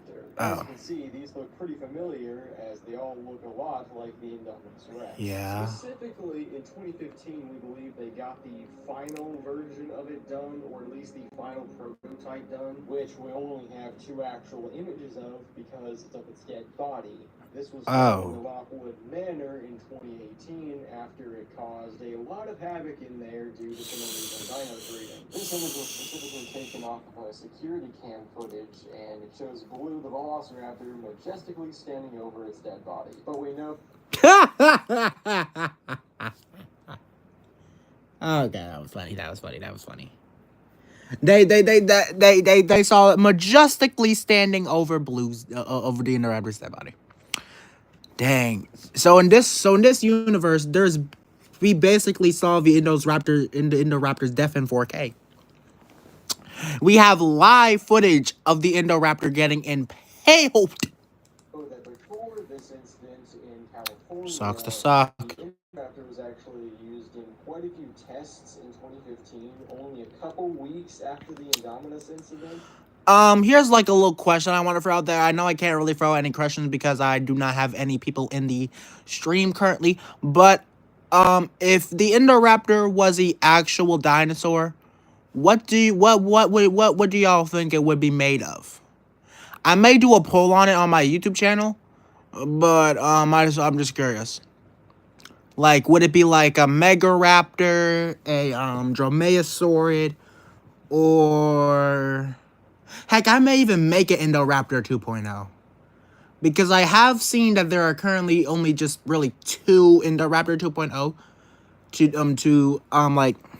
like one was made by Goji Center, of course, but the other made it this giant modern lizard. I think my version is gonna be It's basically finna be switching out the Indoraptor's composition, but for like, let's say, better contributors. Of like better versions of the contributors that were already in his genome. In fact, the Jurassic Productions series of films titled The Green Flame and The Green Inferno were all Oh, this is Lord Juicy. meant to capture the instances of the Indoraptor being used with tests on Isla Nublar. However, the last film in this trilogy, titled A Green Devil, was never released due to the company actually being sued by Ingen for defamation of character, when in reality, everything they showed in this was true. I'd recommend that if you want to get another view on the Green Flame incident, that you go and watch these because they give a lot of information about it, and I think they are very, very informative. That is all I have to say about the Green Flame. I hope you all enjoyed this video. Only 2 more left in this series. And remember, If something chases you, run. Yeah, this lore's getting deep now. I can feel Would it. you like to have healthier gums? I already have healthier gums, dang it. Jeez. And cleaner teeth? Take control with Water Pick Cordless Advanced. Tell me to take a butt too far. What I just found. Have you heard about Royal Kingdom? Royal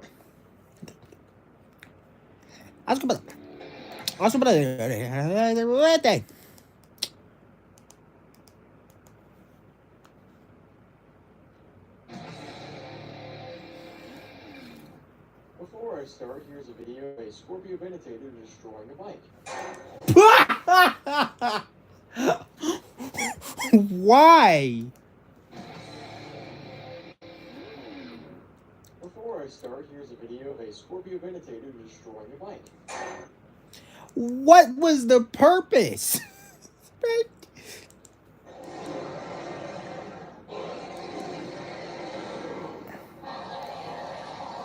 Okay, just wanted to show you that video before we move on to the darker stuff. Hello and welcome to the 24th episode of Ingen Dinosaur Profile. In today's topic, we're going to be talking about another hybrid conspiracy, but this one has become a little bit more well-known in recent years, the Scorpius Rex. This is an alleged hybrid dinosaur, but with that being said, there is a lot of evidence behind it. But let's start very simply. What is the Scorpius Rex? According to multiple testimonies, the Scorpius Rex is a hybrid dinosaur that was originally going to be the Indominus Rex and was originally going to be the first ever hybrid put into Jurassic World. There is more known about it, but all of it is due to the Reddit r/Ancient Corruption, which I've literally explained like 3 other times in this show. Just go watch any other episode and there's a good chance that you probably have it in there. But several employees went on to talk about the Scorpius Rex and gave us a few details about it. Like, for example, it actually had poisonous darts in its tail that it could chuck at people. These quote-unquote poisonous quills would shoot out of its tail at any target that could either be used as prey or maybe as a way to defend itself. But due to the Scorpius Rex having a very aggressive nature, people actually had to make an anti-venom for these quills, which was used several times. In fact, Henry Wu even at one point had to use this anti-venom apparently. There is also an alleged video where Henry Wu states that the Scorpius Rex was favored out for the Indominus Rex because it's quote-unquote too ugly. And thanks to a few animators who also happen to be ex-Ingen employees, yeah, we can get a pretty good depiction of how ugly this guy was. Apparently, this creature would have angry fits of rage at times, which would cause it to break out of containment and on several occasions kill other employees. In fact, it got so bad that the animal actually had to be frozen up. Yes. What? Cuddy got put in cryostasis. Frozen, like the Walt Disney type Frozen, and according to the employees, this strategy actually worked really well. Either way, due to Mount Sibo, the E750, as it's also called, is dead now, so that's good. What's not so good is how, according to some sources, the E750 could very, very easily asexually reproduce. To put I was GG's. this into perspective, a very, very deadly hybrid that is known for being incredibly aggressive. Oh, we saw this thing in the trailer too. Oh no! This is getting deep. Could reproduce without needing a partner whatsoever. So obviously the Masrani Foundation and Ingen got a lot of complaints about this, to which Ingen completely denied ever making such a thing, and they completely and utterly swept it under the rug and never mentioned it outside of one statement denying it. So this is why I say allegedly, because it's really unknown if they're telling the truth or not. But there's one last thing to mention when it comes to the Scorpius Rex. According to one user, there's not one, there's not two, but there's actually 3 varieties. Oh no! Oh no! Why am I acting like this is actually something I need to be worried about? Imagine I just open my door and then there's just like this and then there's just like a Scorpius Rex, and I just get eaten alive on stream. Of Scorpius Rex. This one, though, has a lot less evidence surrounding it. The only bit of information that ever pops up that confirms any of this is in the fact that in the alive list, yes, the thing that I mentioned last episode, had 3 E750 listings on it. None of them. Oh, so that means no. This is a bit of a bad news. This is a bit bad news. So basically, we're cooked if we pull up on E750 thing 51, thing 52, and thing 53. the free ugly pioneers. The free pug face pioneers. Had descriptions though, so we are only left to assume what these 3 could be. That's all I have on the Scorpius Rex. There's only going to be one last episode after this, and it's going to be a biggie. Alright. An ultimate episode. Remember, if something chases you, run. Cross, come on, man. A smile. This is me smiling. Oh boy. Whenever heartburn strikes, get fast relief with Tums. Dum dum dum dum dum. Da da da, chicken da, chicken. Oh, guessing this hot sooner. This is a very lengthy video. And this may take a good chunk. Big chunkus. Hey.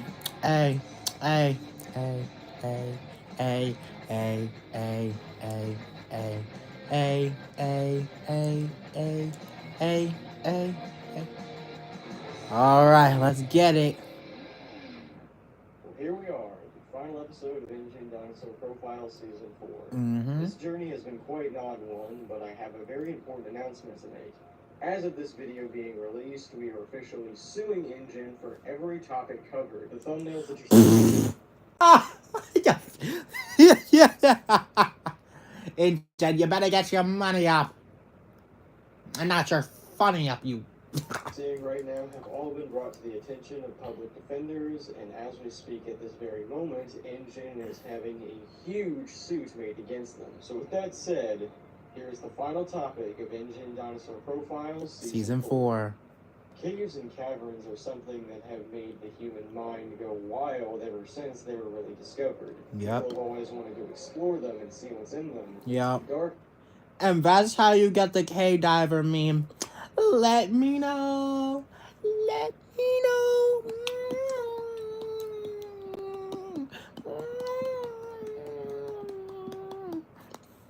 This leads to a lot of imagination. Similarly, the ocean has always been a place of mystery and wonder. The intrigue of the dark depths have always made the human mind curious. But what do these have to do with caves? Well, when you combine the two, you get an underwater cave. And as it would turn out, you get an underwater cave.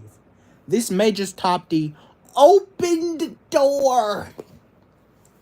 Our good friends at Ingen, of course, have a history with underwater caves that makes it prevalent in this video. But what kind of business would they have in underwater caves? Well, it would so happen that the most deadly and most mysterious ingen hybrid ever created would live in these caverns. Ladies and gentlemen, let us begin our discussion about the alleged Ultimasaurus. Do I even need to say anything at this point? So, as many of our stories begin... Do I really even need to say anything at this point? Just look at it, dude. And engine corruption is where it starts. On December 3rd of 2017, an employee would mention the fact that Engine had started doing some very, very shady stuff in the year 1999. Specifically, the Costa Rican police started getting very involved with Isla Nublar and any actions going on there.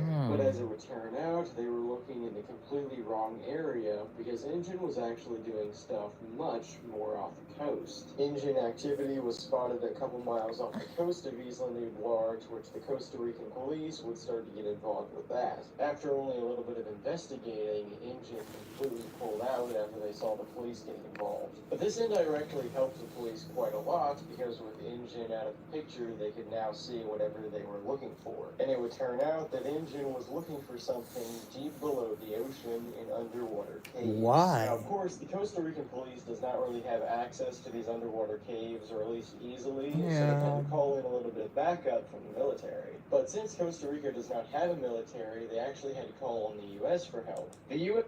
Interesting. was pretty pissed off at Engine at the time due to the San Diego incident that had happened a few years earlier. Yeah, if you don't know what that is, basically Buck, if you don't know who Buck is, it's this male T-Rex. He basically speed run like most of the San Diego population in search of his son. That's just to show you how much of a Buck actually is.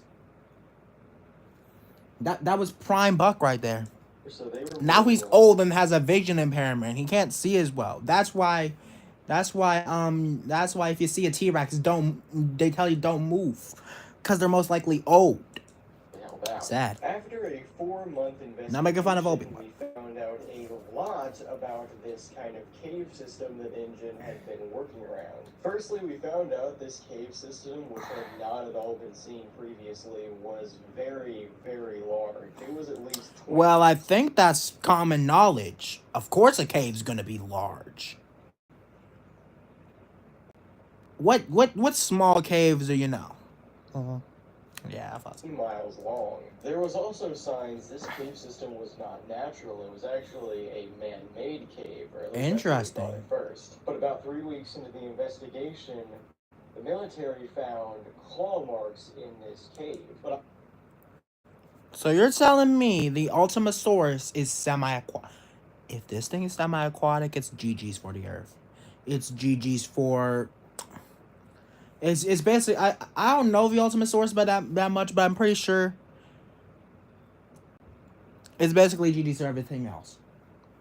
Well, let's see. Take a break on this cave thing for a second here. All right. I want to segue into something else. So if you've been keeping up with this series, you probably know about something called the Green Flame, which I talked about a couple episodes ago. Yeah. Well, it's been theorized that there's actually 2 stages to the Green Flame project. We're all familiar with the second stage, which included hybrids like the Indominus Rex. and the Indoraptor. Yeah. But the first stage of the process was much, much different and gave us quite a few different hybrids. In other words, Phase 2 of this project was meant to give us smarter and more intelligent dinosaurs. Meanwhile, Phase 1 was meant to give us much, much different things.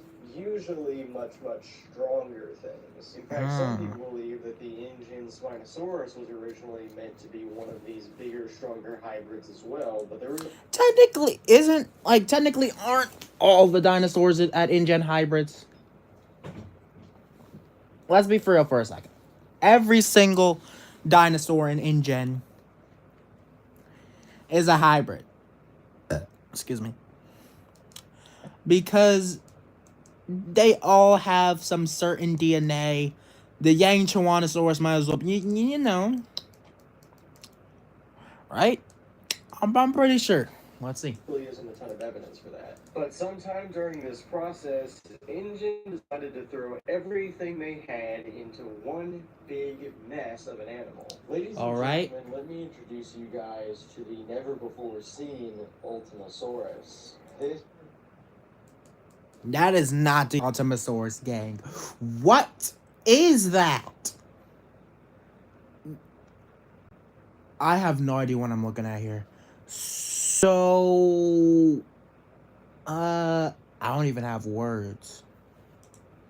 Monstrosity was really hidden for a long time. Oh, monstrosity. No wonder why it looks so ugly. By the U.S. government until now. The U.S. government found out about this hybrid during those cave expeditions that I talked about at the beginning. They didn't find... Can it swim, though? Why is it in the cave? The Ultimasaurus in the caves, but they did find quite a lot of evidence that something was living down there, and after further research... Oh, okay, I get it now. And a little bit of looking through Ingen files, the Ultimasaurus was discovered. So, in order of how the United States government found out about the Ultimasaurus, I'm going to play a few bits of information for you guys. So first up, they found sound files of what the Ultimasaurus sounds like, which I'm going to play now. Hourly Amazon employees earn an average of over $22.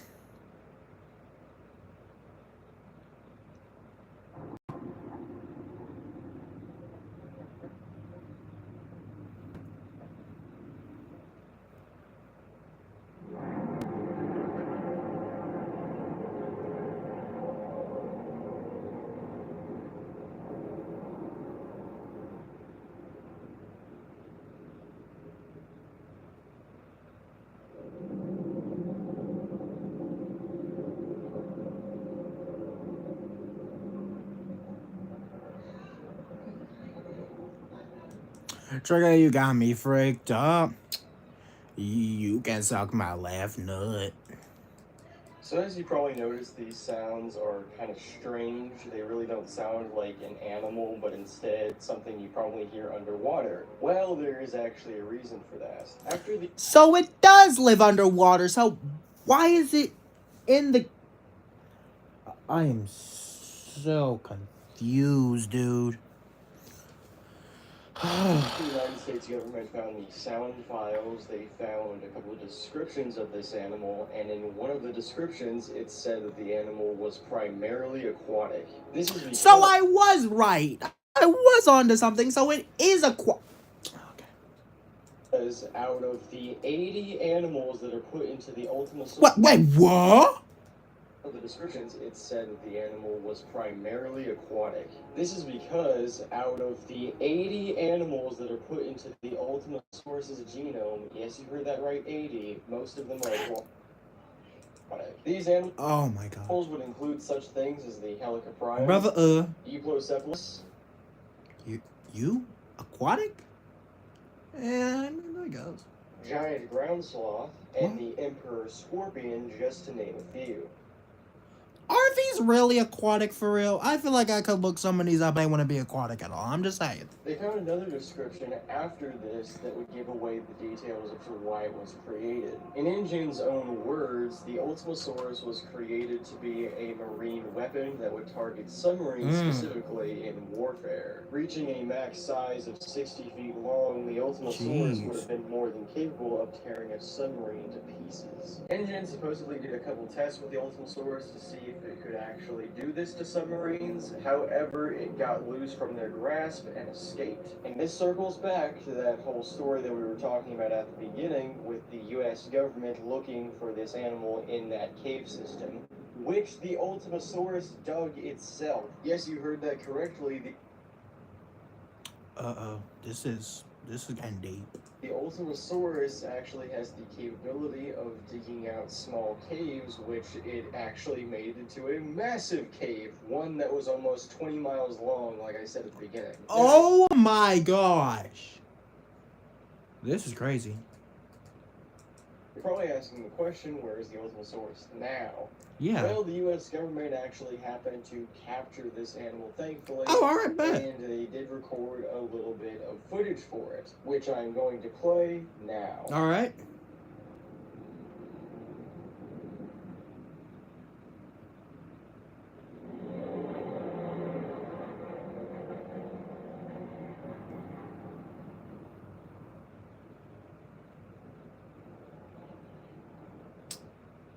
Ooh. Hey, Scambia. Today, we're talking trash. Specifically, ideal cancer. Specifically you. Now frick off.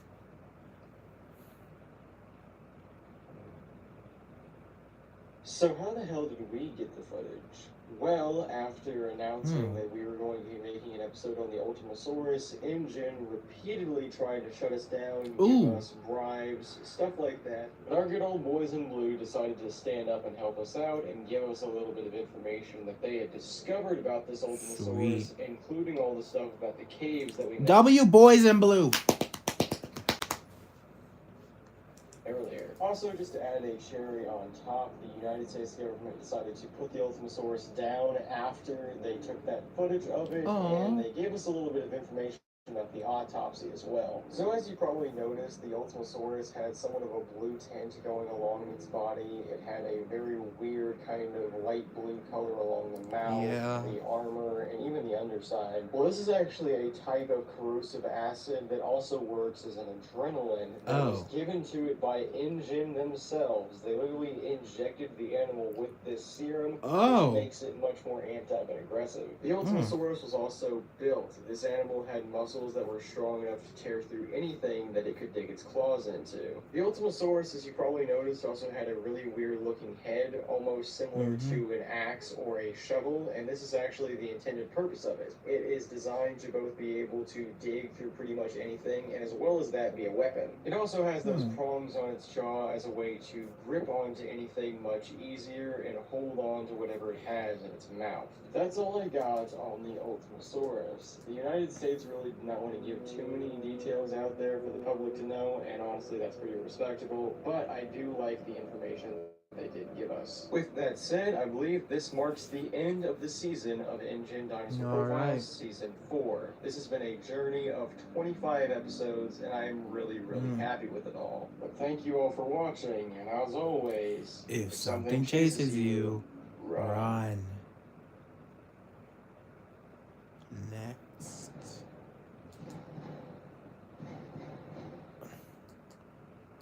Before I start, I wanted to say thank you all for 5 seasons of this show and for being... No problem, man. No problem, man. I've binge-watched them all. I've binge-watched every single one of them, and we finna wrap it up today. Because currently, it's 8:05. I started this at, 6-something.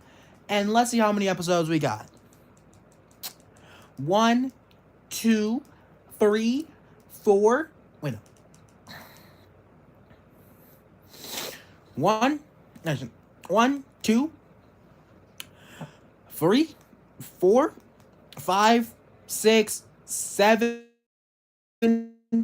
8, 9, 10, 11, 12, 13, 14, 15, 16, 17, 18, 19, 20, 21, 22, 23, 24, 25, 26, 27, 28, 29, 30, 31, 32, 33, 34, 35, 36, 37, 38, 39, 40, 41, 42, 43, 44, 45, 46, 47, 48, 49, 90, 49, 50, 51, 52. 52. We got 52 more episodes, I believe. All right. Let's go. Let's wrap this up. Let's wrap this up together. Being a supportive fan of it, I'm not really sure how this show has gotten to the magnitude that it has, but it's by far one of the biggest projects I've ever worked on, and probably the one I've been on for the longest. I really appreciate it. On with the episode. While most of you are probably pretty familiar with Iguanodon, this is a very, very special iteration of it. This version of Iguanodon is actually considered a completely new species, known as Iguanodon Baratheons. At first glance, there is probably not much difference between this guy and an average other Iguanodon. However, Baratheons has quite a lot that is very unique about it that we will get into. Baratheons does have one thing in common, though, with its other species of Iguanodon relatives, mainly being that it is no pushover. This dinosaur will attack other large theropods if necessary to defend itself.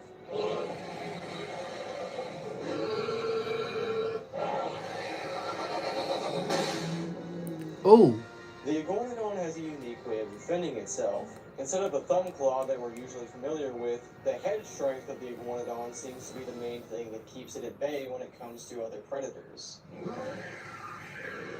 It's unknown exactly how Ingen created this dinosaur, considering Baratheons was discovered in 2019 after Jurassic World's shutdown. Although we know very little about the animal, we do know that Biosyn got a copy of the creature and used it for a lot of research they did. We also know that Baratheons has quite a strange arrangement on its fingers specifically.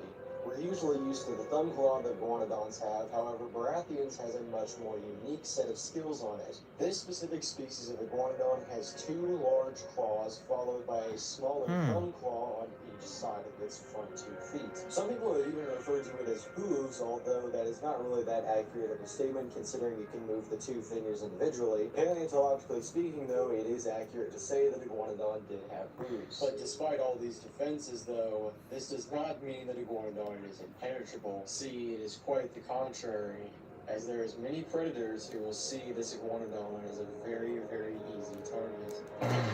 Oh. Oh. A large female Sinotyrannus is all it takes to bring the giant down. After merely 1 large bite to the neck, the predator has taken down its prey. Yeah. And the battle is over very quickly.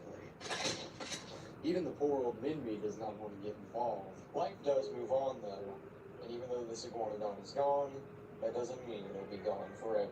Thank you all for watching this episode of Ingen Dinosaur Profile, and remember as always, If something chases you, run. That's what that Iguanodon should have done, bruh.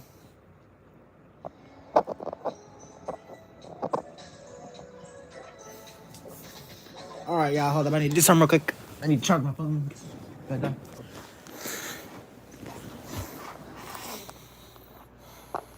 most of you who are familiar with prehistoric reptiles are probably somewhat familiar with the Nothosaurus. Alright.